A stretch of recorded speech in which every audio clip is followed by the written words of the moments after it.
Guess what? This is Law and Order SVU Season 4, Episode 17. Privilege. We open up and there's some cute old lady enjoying a glass of wine on the back patio on the phone with Darlene. Well, does he want your pies or your fat bank account? What on earth is this? Red drips? She thinks it's a dead animal up in the wisteria, so she just grabs a stick and keeps talking. Now, if he's only after sex, then you have my blessing. There's not many rides left on that merry-go-round. Boom! Down falls a dead body. We jump to Benson and Stabler on the scene. The victim's in her 20s and wearing a maid's uniform. Also, she has no face. Emmy Warner's there and she says, based on the lividity, she's been dead for a while. There's a lot of bruising, some of it older. If she's a maid, maybe she doesn't speak English, and if she was getting abused, she might not go right to the cops. The whole team's staring at the skyscraper next door. Did she die by suicide because she wanted to get away from the abuse, or did somebody push her? We're up at the penthouse talking to the human equivalent of a white green bean. You know, those little wax beans? That's this guy, Mr. Tom Payson. He runs security for the LAMERLY family. The LAMERLY family lives at the penthouse, so they're rich as fuck. We know she fell from the penthouse because none of the other windows open like wide enough for even a kid to fall out. Well, nobody was in the penthouse from Friday morning to Sunday night. That's a whole damn weekend. Mrs. Lammerly, the Grandma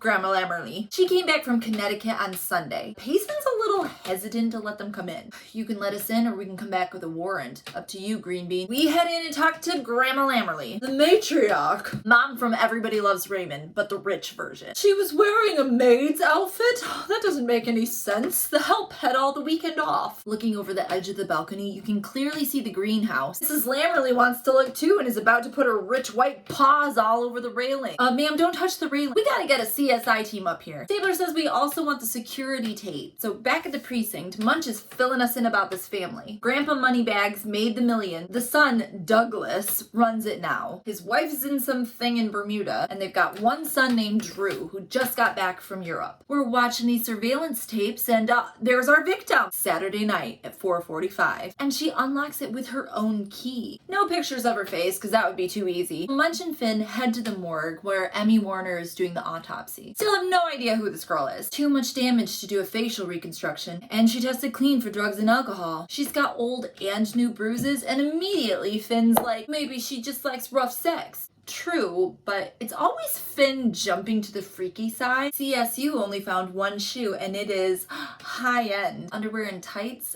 those were high-end too. Probably not something that a poor immigrant servant could afford. Finn's like, seems like some outcall fantasy to me. So Benson and Stabler bring a screenshot from the footage back to the Lammerly house. Grandma and her son Douglas take one look at it and are like, oh, that could be Anna. Who's Anna? Anna Rivera. We had to let her go last week. So obviously Benson and Stabler are looking at Buster Blues Lammerly here like, she had a key, she was wearing expensive shit that you can afford. You can't honestly think I had anything to do with this. Yeah, dude, we do. What about your son? Douglas doesn't like that at all. You come in here making wild accusations. Grandma Lammerly is like, Douglas, don't shout. So they get Anna's address, but before they leave, another cop's like, hey, you gotta see this up here. They head to the balcony and guess what they find? Handprints on the railing matches the door. The handprints look like she hung for a minute over the side. Maybe she changed her mind and couldn't pull herself back up. They head over to Anna's apartment and they find out she's from Guatemala. No suicide note. At the morgue, Emmy Warner still has the body laying out. When she checked the victim's hand, the chemicals that were present were not cleaning chemicals like a maid would have. They were film development chemicals. Back at the precinct, Finn has checked out the alibis for all of the Lammerly family, and yes, they were all in Connecticut. Even has a picture of Drew running a red light. We're trying to work this film chemical angle, and we're looking for film students. And sure enough, there's a girl named Carmen that has been missing since Saturday. We check in with Carmen's, study buddy. She says Carmen's from Brazil and hands over a picture. Totally a different girl than Anna. Does Carmen have a boyfriend? Well, she used to, but he broke up with her. She said she was gonna make him pay. What does that mean? What was the boy's name? Drew Lammerly. You don't say. Okay, so we've got Anna Rivera, who's completely vanished off the face of the earth, and we've got Carmen Trancosa. By DNA, yes, Carmen is the victim. Just as we're at the precinct trying to figure all this shit out, who walks in? Guess who walks in? Fucking Drew Lammerly. He's got a unibrow for days. Hi, I need to make a statement about Carmen Trancosa. I'm the reason why she's dead. This is too easy. Drew says that he dated Carmen for about a month, but it got so intense and he was scared. He broke up with her and she flipped out. You know, crazy bitch syndrome. Then she called me on Saturday and begged me to come talk to her. I said I was with my family in the country.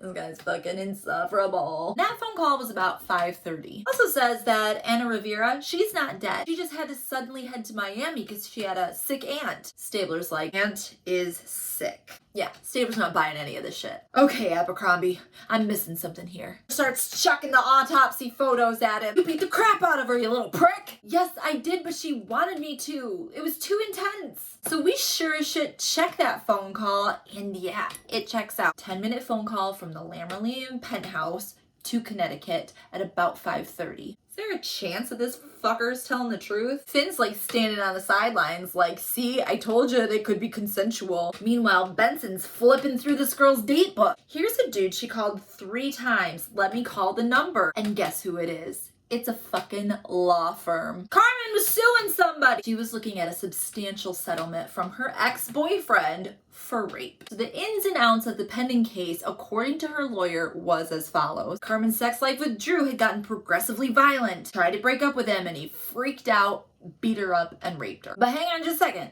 The Lamerlys also have a lawyer. And she's got a hella affidavit signed from Carmen's previous boyfriend saying, yep, that's how she liked it. And I'm not digging how they're shaming a dead girl. Back at the precinct, Benson doesn't like it either. Every time we get somewhere, the LAMERLY family has some kind of explanation. We check out Drew's record, and other than like wrapping a few cars around some light poles, doesn't have any like assault charges in his past. The DUIs also were not on his record. Did we mention he was rich and white? Cragen's had about enough. It's one last thing that we can check into, and if it doesn't pan out, then we're gonna drop the case. The thing that we're gonna check into, Drew never finished high school. Why the fuck not? Is it something juicy? Yup. Turns out Drew brought an older woman to prom. They both got totally blitzed in the bathroom, and then she accused him of assault. You know, like a normal high school prom. The police sided with Drew, and then the girl recanted the next day. But Drew still got expelled because of the booze. Obviously, let's track this woman down. Miss Jenny White. Okay. Now, are you ready for this? Some nice older lady is at the door going, no, I've lived here for 20 years. I don't recognize that name. While they're standing there talking, some dude like pushes past to leave. See you tonight, Frank. Well, this is a dead end. Or is it? Because we see a guy and a girl arm in arm walking up to that same place. When this girl sees Benson and Stabler, she turns around and takes the guy for some coffee instead. That's right, kids. This motherfucking home is a brothel. NYPD, this is a rape. Fine. Jenny worked for me 3 years ago. She's married now to Angus Rochester, one of the wealthiest men in New York. So now we can track her down, but it's to no avail. Jenny, yes or no? Did Drew rape you that night? Yes. But if you ask me anything in front of my husband, I'll deny it. So now he gets away with it again. Stabler gets a phone call. Well, maybe Drew's luck just ran out. We're at the tech lab because something's been bugging the tech guy. I've set up this model using the Sims game. If she just fell, here's what it would look like. Computer animation of a girl falling into the yard next to the greenhouse. But change the lateral propulsion. We watch it again and she falls to the greenhouse. Holy shit. She got pushed. But hang on a second. Remember those handprints? She was hanging? Not necessarily. If she was back against the bar, she'd be holding on with the same hand position. Stabler is standing here like this. Benson leans onto him. He uses his body weight, and over she goes. And Stabler goes, not suicide. Murder. Bring all of this to Cragen and he's like, great, I guess we can keep it open. But here's the problem. 2 victims, one can't talk and one won't. We did find the other shoe. It was like 5 blocks away. Fingers crossed. They also have to figure out how Drew is running a red light in Connecticut at the same time he's supposed to be murdering Carmen. All this time, Munch is dutifully watching the tapes. And before Carmen goes in, he notices something on the clock. Right there. Second hand stops and jumps 10 seconds. Somebody's cut out a chunk of the tape. You know what? We're starting to think it was Drew. That phone call, that wasn't Carmen to Connecticut. That was Drew to Connecticut to get help about what happened. Dad jumps in Drew's car, runs a red light, gives him an alibi. Oh, there's a lot going on here. So Drew had to have had help. And Finn says he did. Guess who the cop was that handled the rape case at prom? The one who got Jenny White to recant. Tom Greenbean Payson. The Lamerlys, Mr. Fix-It. Bring him in and Munch and Finn are laying out all the shit they got. I gotta hand it to you. I thought you guys were just the panty police, but you're right up there. In dreamland! Good script. We're back at the Lamerly household, and Grandma Lamerly and Drew are dressed to the nines. Unfortunately, I have another charity dinner I need to attend. They confront them about Jenny White, and Grandma's like, okay, fine, but he's a changed boy. Then Drew starts throwing Tom Payson under the bus and saying he raped and murdered this girl. Drew agrees to take a polygraph test. They get the results and looks like he's being truthful, but Huang thinks he beat the system because of science and graphs and shit like that. Suddenly, Stabler gets a phone call. That was CSU, and they found some shit on that shoe. That shit was a tiny little piece of suede. Blue suede. Maybe from a jacket? So now we're storming the castle. They find a jacket that sure as shit they're gonna be able to match to that shoe. Throw that motherfucker in his handcuffs and read him his Miranda rights. So now we're headed to court. But before we go there, Stuffy Lamerly attorney wants to run by plea deals with Cabot. Ben 2, he does 5 years in a psych ward. Your client inflicted a horrible death on a young woman and you want him to get counseling? Fuck no. Murder 2, he does 25. Well, guess what? Defense is going with not guilty by reason of mental disease or defect. What? What disease? Diminished capacity caused by brutalization at the hands of his father? Okay, so Huang says that this is actually some legit science going on here, but not really in Drew's case. Jump to the trial, and Grandma Lamerly is on the stand. If Douglas taught Drew how to be violent, did he also teach him how to rape a woman? Then Grandma Lamerly drops a big old fart bomb on the whole thing. Starting at age 13, Douglas took Drew to see prostitutes. Oh, well, the jury's kind of buying it, and Cabot's case is just about boned. Okay, if we could prove that there were other cases where Drew acted violently without provocation, we could stand a chance. Who will testify against him? Jenny motherfucking White. Rock star of a rich-ass husband surprises everybody when he says, I know about her past and I stand by her regardless. There you go. Now she feels okay to talk. She recounts the fateful prom night and says that, yeah, there were other girls before that were abused by Drew, but it was easier to handle him then because he was like 13, 14 years old. Is that when his dad was bringing him in? She says, no, that's the fucked up part. His grandma brought him in. What?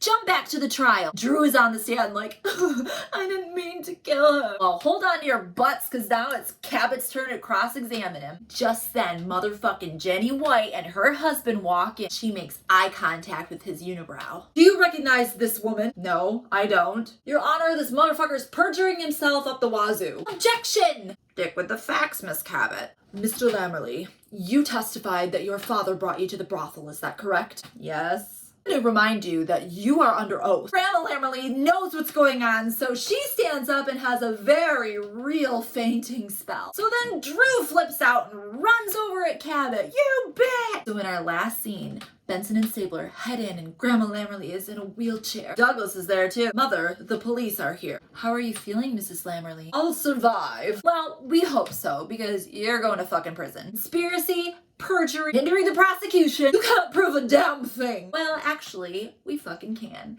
because Douglas here spilled everything. This bitch stands right up out of her wheelchair and gets in her son's face. What have you done? And then we end as they haul her out and she's screaming about how she made Drew a man. Nasty. Screen goes black, Dick Wolf, and that was Law & Order SVU, Season 4, Episode 17.